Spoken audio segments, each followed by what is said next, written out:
নমস্কার, ঝামাপুকুর চ্যানেলে আপনাদেরকে স্বাগত।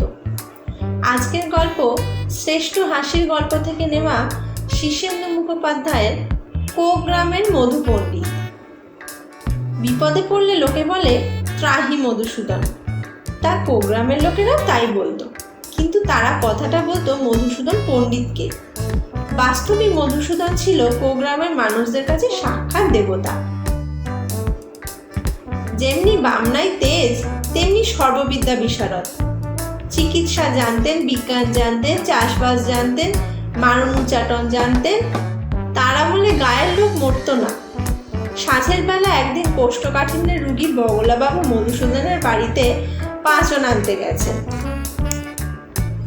গিয়ে দেখেন গোটা চারেক মুষ্কো চেহারার গোঁফলা লোক উঠানে হ্যারিকেনের আলোয় খেতে বসেছে, আর মধুগিন্নি তাদের পরিবেশন করছে। লোকগুলোর চেহারা ডাকাতের মতো, চোখ চারিদিকে ঘুরছে। পাশে পেল্লায় পেল্লায় চারটে কাঁটাওয়ালা মুগুর রাখা। মধু পণ্ডিত বগলাবাবুকে বলল, ওই চারজন অনেক দূর থেকে এসেছে তো, আবার এক্ষুনি ফিরে যাবে, অনেকটা রাস্তা, তাই খাইতে দিচ্ছি। কথাটায় অবাক হওয়ার কিছু নেই। মধু পণ্ডিতের বাড়ির উনুনকে সবাই বলে রাবণের চিতা, জ্বলছে তো জ্বলছেই।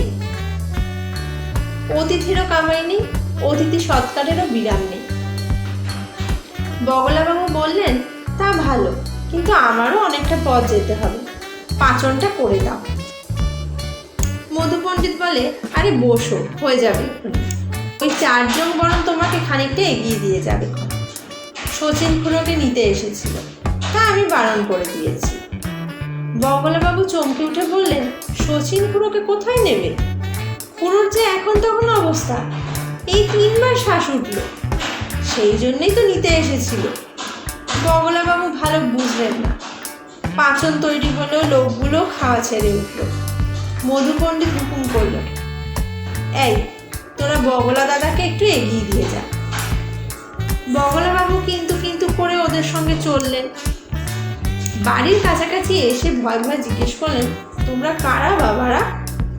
লোকগুলো পেন্না ঢুকে বলল, আগে যমরাজের দূত, প্রায়ই আসি এদিক পানে, তবে সুবিধা করতে পারি না। ওদিকে যম মশাইকেও কৈফিয়ত দিতে হয়, কিন্তু মধু পণ্ডিত কাউকেই ছাড়ে না। সেই কথা শুনে বগলাবাবু ভিড়মি খেলেন বটে, কিন্তু মধু পণ্ডিতের খ্যাতি আরও বাড়ল। হরেন গোসাইয়ের টিনের চালে একদিন জ্যোৎস্না রাতে ঢিল পড়ল। হরেন গোসাই হচ্ছেন গায়ের সবচেয়ে বুড়ো লোক, বয়স 150 বছরের কিছু বেশি। ডাকাবুকো লোক। লাঠি হাতে বেরিয়ে এসে হাঁক দিলেন, কে রে? মাথা চুলকোতে চুলকোতে একটা তাল গাছের মতো লম্বা সুরঙ্গে চেহারার লোক এগিয়ে এসে বলল, আপনারা কি অশরীরী কাণ্ড শুরু করলেন বলুন তো? গায়ের ভূত যেসব শেষ হয়ে গেল। হরেন গোসাই হাঁ করে চেয়ে থেকে বললেন, তার মানে আর কি বলবো বলুন? ভূতরা হলো আত্মা, চিরকাল ভূতগিরি তো তাদের পোষায় না। ডাক পড়লেই আবার মানুষের ঘরে গিয়ে জন্ম নিতে হয়। মানুষ মরে, আবার টাটকা ছানা ভূতেরা আসে। মশাই, এক প্রোগ্রামে আমরা মোট 1000 খানেক ভূত ছিলাম, কিন্তু গত 150 বছর ধরে একটাও নতুন ভূত আসেনি। ওদিকে একটি একটি করে ভূত গিয়ে মানুষ হয়ে জন্মাচ্ছে। ইদানিং তো একেবারে জন্মের মরক লেগেছে। আগে গত মাসখানেক এক চোপাটে 44টা ভূত গায়েব হয়ে গেল। সর্দার রাগানে কি করবে? তা আমি কি করব? লজ্জার মাথা খেয়ে বলি, আপনারা কি সব মরতে ভুলে গেছেন? আপনার দিকে তাকিয়েছিলাম বড় আশা নিয়ে, কিন্তু আপনিও বেশ ধরিবাজ লোক আছেন মাইনি। তা মধু পণ্ডিতের ওষুধ না খেলেই কি নয়? ভারী অসন্তুষ্ট হয়ে ভূতটা চলে গেল। কিন্তু কদিন পরই এক রাতে গায়ের লোক সব হয় ঘুম ভেঙে শুনল, রাস্তা দিয়ে এক অশরীরী মিছিল চলেছে। তাতে স্লোগান উঠছে, মধু পণ্ডিত নিপাত যা, নিপাত যা, নিপাত যা। ये तंदुरुस्ती झूठा है, भूलो मत, भूलो मत। ये इलाजी झूठा है, भूलो मत, भूलो मत। মধুর নিধান মানছি না, মানছি না, মানবো না। কিন্তু মাস 3 পর একদিন সুরঙ্গে ভূতটা খুব কাচুমুচু হয়ে মধু পণ্ডিতের বাড়িতে হাজির হলো সন্ধ্যেবেলায়। মধু তামাক খাচ্ছিল, একটু হেসে বলল, কি হে, শুনলাম আমার বিরুদ্ধে খুব লেগেছো তোমরা। ফেন্নাময়ী পণ্ডিত মশাই ঘাট হয়েছে। কি হয়েছে বাপু? আগে আমি আর সর্দার ছিলাম গতকাল, আর সব জন্মের মরকে গায়েব হয়ে গেছে। কিন্তু কাল রাতে একেবারে সারে সর্বনাশ। আমাদের বুড়ো সর্দার পর্যন্ত মানুষের ঘরে গিয়ে জন্ম নিয়ে ফেলেছে। আমি একেবারে একা তো ভালোই, চড়ে বড়ে খাগে। এখন তো তোর একচ্ছত্র রাজত্ব। জিভ কেটে ভূতটা বলল, কি যে বলেন, একা হয়ে এক প্রাণে আর জল নেই। বড্ড ভয় ভয় করছে। আগে খেতে পারছি না, শুতে পারছি না। রাতে শেয়াল ডাকে, পেঁচা ডাকে, আমি কেঁপে কেঁপে উঠি। তা তোর ভয়টা কিসের? আগে একা হওয়ার পর থেকে আমার ভূতের ভয়ই হয়েছে।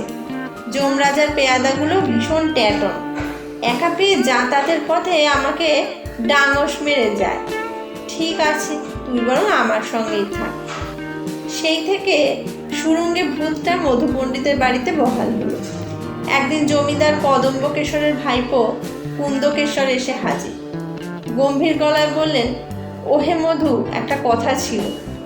মধু তটস্থ হয়ে বলল, আগে বলুন। আমার বয়স কত জানো? বেশি বলে তো মনে হয় না।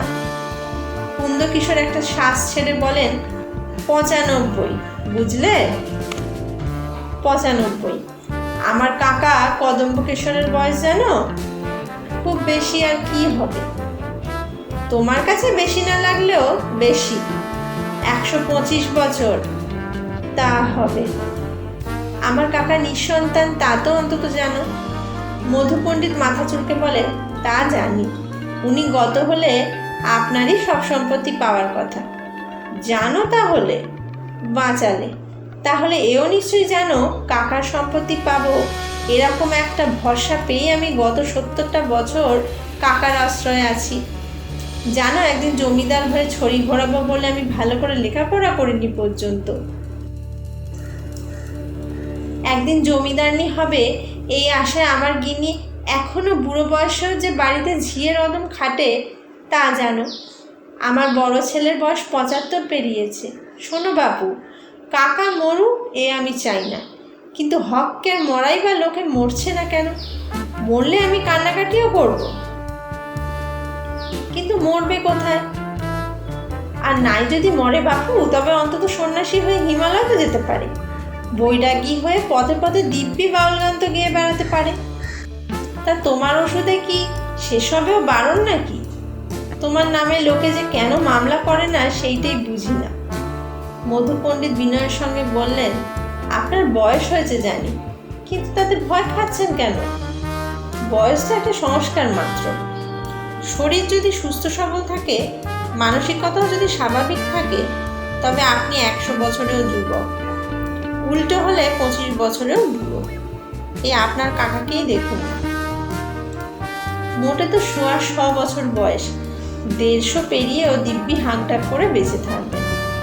একটা দীর্ঘশ্বাস ফেলে কুন্দকেশ্বর বললেন, বলছো? নির্জর সত্যি কথা। কুন্দকেশ্বর চলে গেলেন। কিছুদিন পর শোনা গেল তিনি 92 বছরের স্ত্রী আর 75 বছরের বড় ছেলের হাত ধরে সন্ন্যাসী হয়ে বেরিয়ে গেছেন। সন্ধে হয়ে এসেছে, প্রচণ্ড বর্ষা নেমেছে। আজ মেঘ ডাকছে, ঝড়ের হাওয়া বইছে। এই দুর্যোগে হঠাৎ মধু পণ্ডিতের দরজায় কড়া নাড়ার শব্দ হলো। দরজা খুলে মধু একটু অবাক।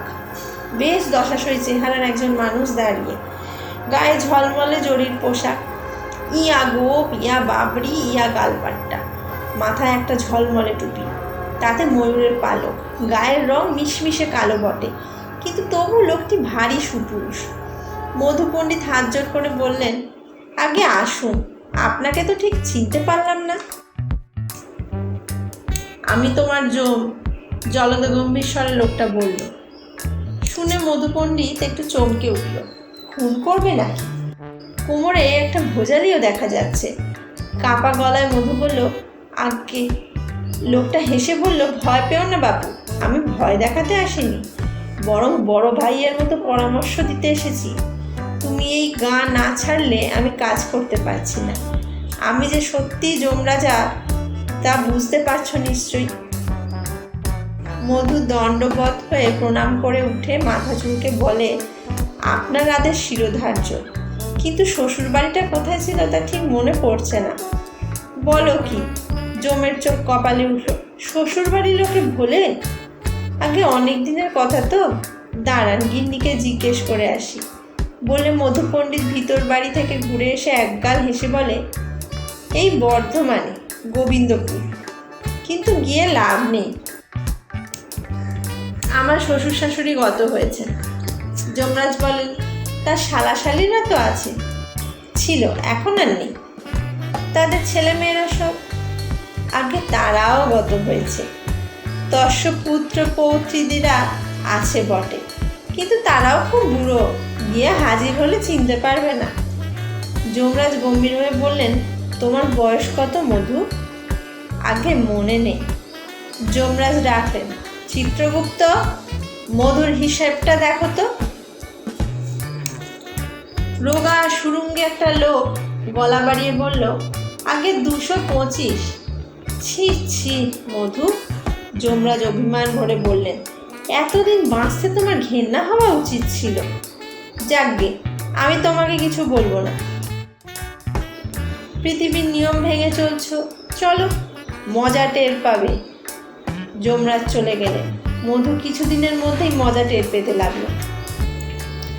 হয়েছে কি, মধুর ওষুধ যে শুধু মানুষ খায় তা নয়, রোদে শুকোতে দিলে পাখি পক্ষীও খায়, ঘরে রাখলে পিঁপড়ে ধেড়ে ইঁদুরেও ভাগ বসায়।